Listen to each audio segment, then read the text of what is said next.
का बाल और का कमलनाथ पूछ का बाल। कि कोई फलानी जगह का बाल, कोई ढिकानी जगह का बाल, आप कहाँ के बाल है साहब? मैं सिर्फ इतना सवाल पूछना चाहता हूँ। ज्योतिरादित्य मूछ का बाल और का कमलनाथ पूछ का बाल। दरअसल यह बयान भाजपा नेता और बालाघाट विधायक गौरीशंकर बिसेन का है, जिसमें उनके द्वारा बीते दिनों एक कार्यक्रम के दौरान कांग्रेस से बागी होकर भाजपा में शामिल होने वाले ज्योतिरादित्य सिंधिया को मूछ का बाल और कांग्रेस नेता कमलनाथ को पूंछ का बाल बताया गया। उनके इस बयान का वीडियो वायरल होने के बाद अब कांग्रेस नेताओं ने भी गौरीशंकर बिसेन पर पलटवार शुरू कर दिया है। कांग्रेस जिला अध्यक्ष विश्वेश्वर भगत ने कहा है कि गौरीशंकर बिसेन मानसिक रूप से रिटायर हो चुके हैं। जब भी चुनाव नजदीक आता है वे ऐसी हरकतें करके सुर्खियों में बने रहने का प्रयास करते हैं। हमारे नेता कमलनाथ और भाजपा नेता गौरीशंकर बिसेन में कोई तुलना नहीं की जा सकती है। गौरीशंकर बिसेन जिले में राजनीति करते हैं, जबकि कमलनाथ देश के नेता है, वे राष्ट्रीय स्तर के नेता है। गौरीशंकर बिसेन जी मानसिक रूप से पूरी तरह से रिटायर हो गए हैं। ये हरकतें जब भी चुनाव आया है, हमने पिछले वर्षों का भी बालाघाट जिले की जनता इस बात को अच्छी तरह जान रही है कि जब भी चुनाव आता है तो वो ऐसी हरकतें करके सुर्खियों में आने का उनका प्रयास होता है।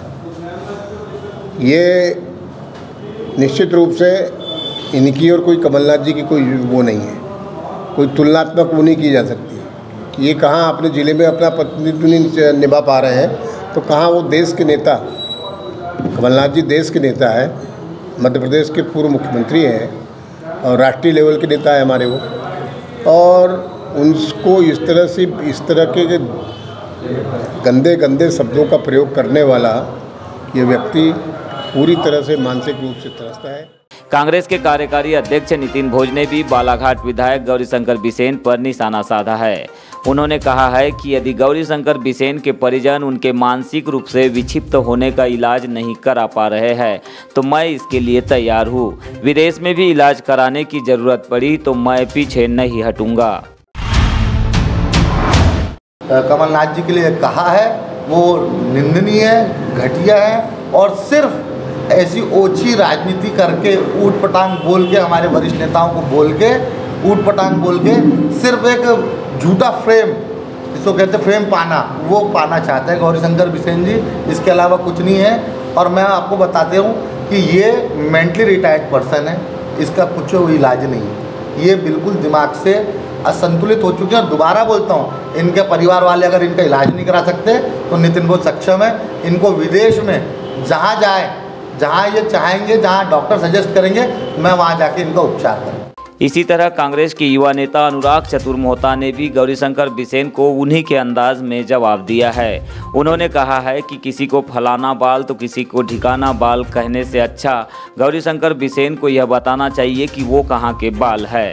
दरअसल कांग्रेस के युवा नेता अनुराग चतुर्मोहता ने आज प्रेस वार्ता के बाद एक बयान जारी किया है, जिसमें उन्होंने गौरीशंकर बिसेन के आए दिन हो रहे बयानबाजी को लेकर तीखा हमला किया है। उन्होंने कहा है कि इनकी पार्टी में कोई पूछ परख नहीं है, इसीलिए माहौल बनाने के लिए वो ऐसा घटिया कृत्य कर रहे हैं। उन्होंने कहा है कि यदि यह बयान पार्टी का नहीं है तो इसमें प्रदेश अध्यक्ष और जिला अध्यक्ष को खंडन करना चाहिए, लेकिन यदि यह उनका निजी बयान है तो इस पर बालाघाट की जनता को भी सोचना चाहिए कि जिस व्यक्ति को वो 40 सालों से अपना नेता चुन रहे हैं, क्या यह उचित है।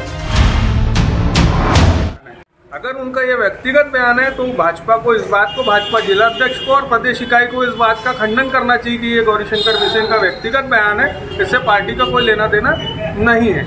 और अगर उनका ये व्यक्तिगत बयान है तो मैं बालाघाट के प्रबुद्ध नागरिकों से ये पूछना चाहता हूँ कि ऐसा व्यक्ति जो इस तरीके के बयान दे रहा है, उसको हम 40 साल से बालाघाट विधानसभा का सिरमौर बना के रखे हैं, क्या ये उचित है? और जिस तरीके का पागलपन है, खिस्साहट है, उस खिस्साहट और पागलपन को देखकर ये महसूस होता है कि अब जो है दिया बुझने के पहले भपक रहा है। और क्या होता है कि जब हम बड़े से बड़े आदमी के बारे में कुछ भी बोलते हैं तो ये भद्दी पब्लिसिटी करने का काम है। वो फिल्म इंडस्ट्री में वो एक महिला है जो हमेशा उटपटांग बोलती रहती है, राखी सावंत। तो अब उसके और अमिताभ बच्चन जी के बीच में क्या फ़र्क किया जाए, मैं सिर्फ इतना कहना चाहता हूँ। दूसरा, एक उनने ओछी बातें हमारे संस्कार में नहीं है।